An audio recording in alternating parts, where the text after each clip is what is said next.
Bismillahirrahmanirrahim. Assalamu alaikum. Asad Yaqub here, and I welcome you to a wonderful video about computer delivered IELTS. Now, most of the time, this happens that students are indecisive about computer delivered IELTS. They don't know whether they should go for paper delivered or computer delivered.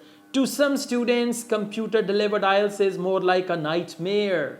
Right, very recently, like my colleague just informed me that there was a candidate who appeared in computer delivered IELTS, and then he complained mouse was not working properly. Sometimes the mouse cursor goes in one corner. He had that issue, and then there was the keyboard where certain keys were not functioning well, and you have to do it like this and all that. And then right after his computer delivered test, he immediately made complaint, and now they are going to actually, maybe they will allow him to resit for exam and all that stuff. So it becomes difficult. Now some students, they don't have good handwriting, and they are afraid in part 3 if they write essay and their handwriting is not good, so what will happen? Examiner will give them low band score. But some students are afraid in listening, if the audio goes on, and if they fail to type the answer, what will they do, right? So all these things are there. So there is one computer deliver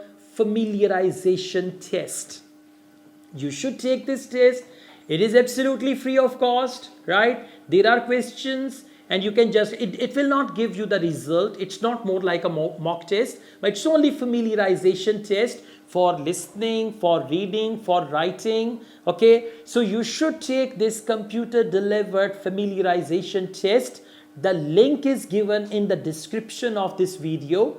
Click on the link, and I would advise you to do it on your laptop or desktop, not on your mobile device, because it's going to be difficult for you to do it there. Because in actual exam, either they give you laptops or they give you desktops, right? So you should actually take this test, familiarization test, listening, reading, writing, and then you should decide. And let me tell you, some people think that in computer delivered IELTS, when it comes to writing, there will be grammar checker, there will be spell checker, there will be auto suggestions. No, it's more like, we've got notepad.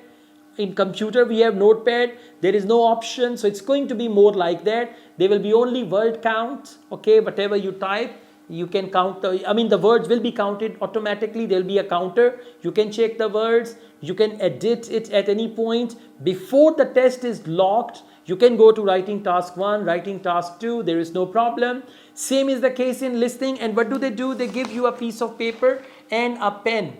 In computer delivered IELTS, there is a piece of paper and a pen. It is on the table. If you miss any answer, you can write it there. I advise you, when they give you that, you should write number 1 to 40 here for listening, right? Because if you miss answer of question number 6, there is number 6, write your answer there. 6A, 8 cat, something like that. So, and then you can again go back, because in computer delivered IELTS, by the end of the test, they will give you 3 minutes in listening module before they lock the test. Reading 1 hour test, you don't need to transfer answers anywhere. Wherever you type the answers, they will pick the answers from there. So in 1 hour, you can go back to any section, you can change anything, and the questions and the passage. For example, here are the questions, here is the passage. You can scroll the questions, you can scroll the passage. In actual exam, when they give you the reading booklet is stitched. So you have to do it like this and this and this. Sometimes there are 2 pages for questions, for example. Then you go there, then you come here. You cannot unstitch it, right? So you can avoid this hassle in reading. And in writing, you can type. And listening, yes, you can practice. So this link is given in the description. Go through this link. If you find computer delivered IELTS convenient and comfortable, then you can practice and appear in computer delivered. Otherwise, there is no match of paper delivered IELTS for the people who were born in 19th century and who studied in 19th century. For them, paper delivered is good, and for 20th century young people, computer delivered is good, right? All the best, guys. Thank you so much. I also teach IELTS online and in campus, and we offer IELTS test booking service. And 3 to 4 days before IELTS exam, we offer this IELTS Master Skills webinar. In that webinar, I teach live, and I give tips and techniques, and we usually have it 3 to 4 days before actual IELTS exam. So if you're interested, WhatsApp number is given, you can contact us with that. All the best. Thank you so much. Computer delivered or paper delivered, choice is yours. It's not that computer delivered is easier than paper delivered or vice versa. Both tests are same, level of difficulty is same, and the purpose is only one, to gauge your English language. All the best. Take care. Allah Hafiz.